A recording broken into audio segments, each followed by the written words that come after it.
नमस्कार, आप देख रहे हैं नेक्स्ट 9 न्यूज में हूं आपके साथ दीपक गुप्ता।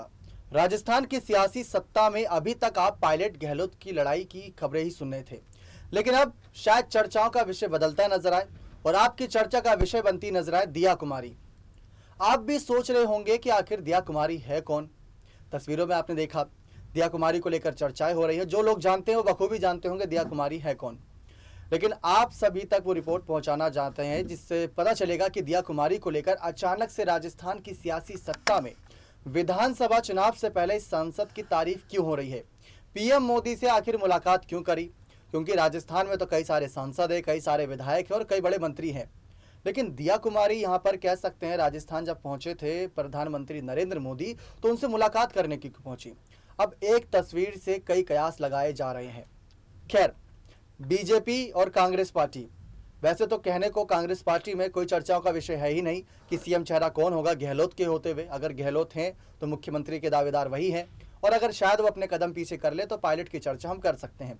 पायलट के अलावा भी कई बड़े मंत्री कांग्रेस पार्टी के पास हैं जो पहले से काफी लंबे समय से गहलोत के हटने के बाद अपने आप को मुख्यमंत्री पद का दावेदार समझ रहे हैं, लेकिन वो समझ रहे हैं आलाकमान नहीं। खैर, ये तो रहा कांग्रेस का मुद्दा। अब कांग्रेस से हटकर सबकी नजरें बीजेपी पर आएंगी, क्योंकि बीजेपी एक ऐसा बड़ा दाव खेलती नजर आएगी इस बार राजस्थान विधानसभा चुनाव 2023 में, जो सभी के लिए हैरान करने वाला होगा। गुलाब चंद काटरिया को लेकर जो खबरें सामने आई, उनको राज्यपाल बना दिया गया, राज्यपाल की बड़ी जिम्मेदारी दी गई तो वो भी खुश हो गए, लेकिन सवाल वसुंधरा राजे, गजेंद्र सिंह शेखावत और तमाम बड़े मंत्रियों को लेकर है कि उनके पद कैसे तय किए जाएंगे। क्या बीजेपी का एक बार फिर से राजस्थान की सत्ता में सीएम चेहरा वसुंधरा राजे होंगी, या एंटी इनकम्बेंसी को याद करते हुए उसको ध्यान में रखते हुए चेहरा बदला जाएगा, और अगर चेहरा बदला जाएगा तो क्या वो दिया कुमारी होंगी। इस बात को लेकर सवाल खड़ा हुआ है, तो जवाब आप सभी को हमारी इस खास रिपोर्ट के जरिए मिलेगा। तो देखिए आप हमारी ये खास रिपोर्ट। क्या राजस्थान भाजपा नए समीकरण पर चर्चा करती नजर आ रही है, या फिर भाजपा सांसद दिया कुमारी को लेकर भारतीय जनता पार्टी में चर्चा जोरों पर है। आपको बता दें, दिया कुमारी एकदम से चर्चाओं में आ गई पीएम मोदी से मुलाकात के बाद। दरअसल भारतीय जनता पार्टी के वरिष्ठ नेता और राजस्थान विधानसभा नेता प्रतिपक्ष गुलाब चंद काटारिया को असम का राज्यपाल बनाए जाने के बाद इस बात की चर्चा तेज हो गई है कि अब उनकी जगह पर कौन होगा। वरिष्ठता के आधार पर इस पद के लिए पार्टी की वरिष्ठ नेता वसुंधरा राजे और राजेंद्र राठौड़ का नाम सबसे पहले आता है, लेकिन वसुंधरा राजे जहां राज्य के पूर्व मुख्यमंत्री हैं, तो वहीं राजेंद्र राठौड़ अभी विधानसभा में उपनेता प्रतिपक्ष हैं। इस बीच ये कहा जा रहा है कि सतीश पुनिया को नेता प्रतिपक्ष की जिम्मेदारी दी जा सकती है, लेकिन इस बीच सवाल ये उठता है कि अगर सतीश पुनिया को नेता प्रतिपक्ष बनाया जाता है तो उनकी जगह पर कौन आएगा। सतीश पुनिया भी राजस्थान बीजेपी के अध्यक्ष हैं। इस बीच बीजेपी सांसद दिया कुमारी भी चर्चा में है और पीएम मोदी के साथ उनकी तस्वीर भी सोशल मीडिया पर खूब वायरल हो रही है। कुछ लोगों का कहना है कि दिया कुमारी राजस्थान में बीजेपी की तरफ से सीएम फेस हो सकती हैं। तो ऐसे में आपको बताते हैं दिया कुमारी है कौन और इनका एकदम से नाम चर्चाओं में क्यों आया। दिया कुमारी को लेकर जो जानकारियां सामने आई, जैसे कि राजघराने की जब बात आती है राजस्थान की सत्ता में वसुंधरा राजे का नाम भी आता है, लेकिन यहाँ पर अगर बात करें तो कहीं ना कहीं अपने आप को भगवान राम का वंशज बताने वाली, और साथ ही साथ आपने सुना होगा ताजमहल पर कई लोगों ने दावा भी किया था, जहाँ पर प्यार की निशानी कहे जाने वाले ताजमहल हमेशा विवादों से घिरा रहा, कोई ना कोई इस पर अपना दावा करता रहा। हाल ही में कहीं ना कहीं हमें देखने को मिला था जयपुर घराने की राजकुमारी और सांसद दिया कुमारी ने ताजमहल को मुगलों की नहीं बल्कि अपने पुरखों की विरासत कहा था।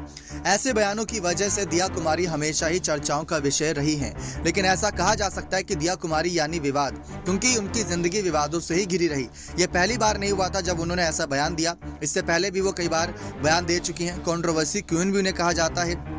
तो उनकी जिंदगी से जुड़ी जानकारी दे दें तो दिया कुमारी का जन्म 1971 में भारतीय सेना अधिकारी और होटल व्यवसायी भवानी सिंह और पद्मिनी देवी के घर हुआ था। दिया कुमारी जयपुर के राज परिवार की सदस्य हैं। वह महाराजा भवानी सिंह की इकलौती बेटी हैं।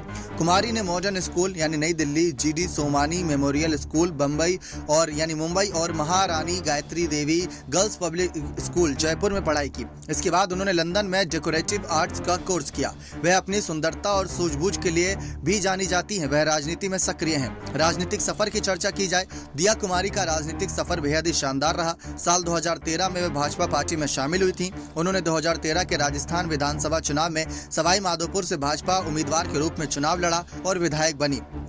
इसके बाद वे 2019 में राजसमंद से लोकसभा के लिए संसद के सदस्य के रूप में चुनी गई। सांसद के अलावा वे अपना खुद का फाउंडेशन भी चलाती हैं। इसके साथ ही वे 2 स्कूल और 3 होटल भी चलाती हैं। आपको जानकारी दे दें कि दिया कुमारी को लेकर कहा जाता है, ऐसा माना जाता है कि राजकुमारियां केवल राजकुमारों से ही शादी करती हैं, लेकिन इस कहावत को दिया कुमारी ने गलत साबित किया था। उन्होंने किसी राजा के बजाय अपने पिता के पास काम करने वाले मामूली वर्कर नरेंद्र सिंह से शादी की थी। यह शादी उस समय विवादों से घिरी हुई थी, क्योंकि भवानी सिंह ने शादी को स्वीकार नहीं किया था, लेकिन कुछ समय बाद भवानी सिंह मान गए थे। लेकिन ये शादी लंबे समय तक चल नहीं पाई और साल 2018 में दोनों ने तलाक ले लिया। लेकिन आपको बता दें, दिया कुमारी को कंट्रोवर्सी क्यों कहा जाता है, तो ये करीब 2-3 साल पुरानी बात है, जब दिया कुमारी ने दावा किया था कि उनका परिवार भगवान राम का वंशज है। उन्होंने कहा कि उनके पिता कुश के 390 वंशज थे। यही नहीं, वह सुप्रीम कोर्ट में अपने परिवार के वंश का सबूत देने को भी तैयार थी। सोशल मीडिया पर काफी एक्टिव रहती हैं। जब पीएम मोदी का भी राजस्थान का दौरा देखने को मिला तो दिया कुमारी लगातार उनसे जुड़ी सारी तमाम जानकारियां देती नजर आ रही थी। दिया कुमारी को देखा जाए, इनका राजनीतिक जीवन देखा जाए, अभी हाल ही में जब बजट पेश हुआ था तो बजट के दौरान भी यहाँ पर दिया कुमारी ने काफी सवालात खड़े कर दिए थे गहलोत सरकार पर। उन्होंने एक के बाद एक तंज कसना शुरू कर दिया था। उन्होंने ये तक कह दिया था कि ये बजट पूरी तरीके से चुनावी बजट है, जिस तरीके से बातें निकलकर सामने आई थी, और बजट को निराशाजनक बताया था।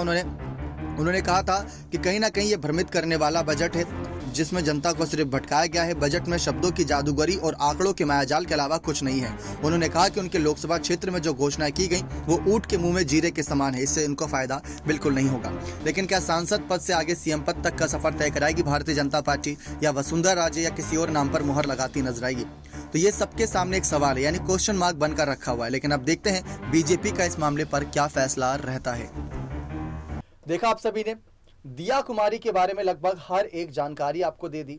कौन है, कहां से बिलोंग करती हैं, कैसा इनका परिवार का यहाँ पर कह सकते राजघराना है। अब राजघराने से आई है तो एक बार फिर से राजस्थान की सत्ता में क्या राज कर पाएंगी, ये सबसे बड़ा सवाल है। अभी तो फिलहाल ये सांसद के पद पर है, जैसा इस रिपोर्ट में आपने सुना। अब आपको बता दें, सिर्फ गहलोत पायलट की लड़ाई ही नहीं, बल्कि यहाँ पर भी एक अलग सियासी घमासान हो सकता है, कहने को हो सकता है। वैसे तो बीजेपी के जब तक आलाकमान फैसला ले रहे हैं तब तक सारा माहौल ठंडा है।